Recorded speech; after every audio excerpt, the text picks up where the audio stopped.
ನಮಸ್ಕಾರ. ಬುದ್ಧಿವಂತನಿಗೂ ಮತ್ತು ಅಸ್ಥಿರ ಮನಸ್ಸಿನವನಿಗೂ ಇರುವ ವ್ಯತ್ಯಾಸವೇನು? ಬುದ್ಧಿವಂತನು ತನ್ನ ಕಲ್ಪನೆಯನ್ನು ಸೃಷ್ಟಿಗೆ ಬಳಸಿದರೆ, ಅಸ್ಥಿರ ಮನಸ್ಸಿನವನು ತನ್ನ ಭ್ರಮೆಯನ್ನೇ ಸತ್ಯವೆಂದು ನಂಬಿ ಅದರಲ್ಲೇ ಬದುಕುತ್ತಾನೆ. ಆಚಾರ್ಯ ಚಾಣಕ್ಯರು ಹೇಳುತ್ತಾರೆ, ಯಾರ ಬುದ್ಧಿಯು ಸ್ಥಿರವಾಗಿಲ್ಲವೋ ಅವರಿಗೆ ಶಾಸ್ತ್ರವಾಗಲಿ ಅಥವಾ ಶಸ್ತ್ರವಾಗಲಿ ಯಾವುದೇ ಸಹಾಯ ಮಾಡದು.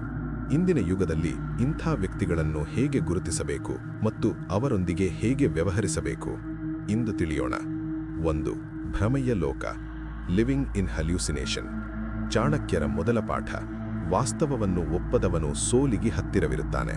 ಸೈಕೋಸಿಸ್ ಸ್ಥಿತಿಯಲ್ಲಿರುವ ವ್ಯಕ್ತಿಗೆ ಕೇಳಿಸದ ಶಬ್ದಗಳು ಕೇಳಿಸಬಹುದು ಅಥವಾ ಇಲ್ಲದ ಘಟನೆಗಳು ನಿಜವೆಂದು ಅನಿಸಬಹುದು.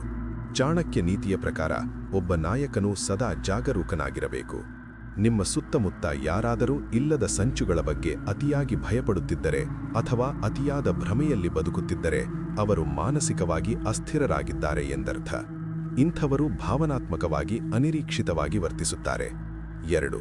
ಅಹಂಕಾರ ಮತ್ತು ಉನ್ಮಾದ, ದ ಮ್ಯಾಡ್ನೆಸ್ ಆಫ್ ಈಗೋ. ಚಾಣಕ್ಯರು ಹೇಳುತ್ತಾರೆ, ಅತಿಯಾದ ಕ್ರೋಧ ಮತ್ತು ಅಹಂಕಾರವು ಮನುಷ್ಯನನ್ನು ಹುಚ್ಚನನ್ನಾಗಿ ಮಾಡುತ್ತದೆ. ಕೆಲವೊಮ್ಮೆ ಮಾನಸಿಕ ಅಸ್ಥಿರತೆಯು ಕೇವಲ ಅನಾರೋಗ್ಯದಿಂದ ಬರುವುದಿಲ್ಲ, ಅದು ಅತಿಯಾದ ಅಧಿಕಾರ ಅಥವಾ ದ್ವೇಷದಿಂದಲೂ ಬರಬಹುದು.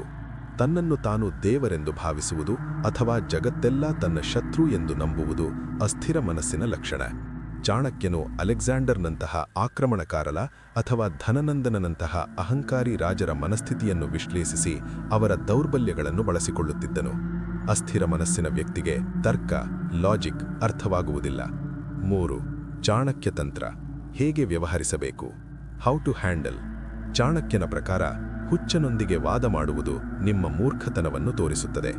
ಅಸ್ಥಿರ ಮನಸ್ಸಿನ ವ್ಯಕ್ತಿಯನ್ನು ಸರಿಪಡಿಸಲು ಪ್ರಯತ್ನಿಸುವ ಬದಲು ಮೊದಲು ನಿಮ್ಮನ್ನು ನೀವು ರಕ್ಷಿಸಿಕೊಳ್ಳಿ. ಅವರಿಗೆ ಸರಿಯಾದ ವೈದ್ಯಕೀಯ ಚಿಕಿತ್ಸೆ ಅಥವಾ ತಜ್ಞರ ನೆರವು ಬೇಕೇ ಹೊರತು ನಿಮ್ಮ ಉಪದೇಶವಲ್ಲ. ವ್ಯವಹಾರದಲ್ಲಿ ಅಥವಾ ರಾಜಕೀಯದಲ್ಲಿ ಇಂಥ ವ್ಯಕ್ತಿಗಳಿಗೆ ಪ್ರಮುಖ ಜವಾಬ್ದಾರಿಗಳನ್ನು ನೀಡಬೇಡಿ, ಏಕೆಂದರೆ ಅವರ ಒಂದು ತಪ್ಪು ನಿರ್ಧಾರ ಇಡೀ ಸಾಮ್ರಾಜ್ಯವನ್ನೇ ನಾಶ ಮಾಡಬಲ್ಲದು. ಮೌನ ಮತ್ತು ಅಂತರವೇ ಇವರಿಗೆ ನೀಡುವ ಅತಿದೊಡ್ಡ ಉತ್ತರ.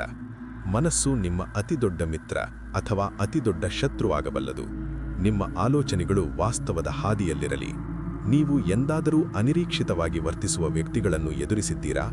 ಅಂಥ ಸಂದರ್ಭದಲ್ಲಿ ನೀವು ಏನು ಮಾಡಿದ್ದೀರಿ? ಕಾಮೆಂಟ್ನಲ್ಲಿ ತಿಳಿಸಿ.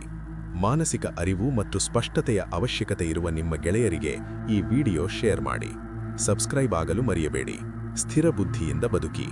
ಇದು ನಿಮ್ಮ ಚಾಣಕ್ಯ.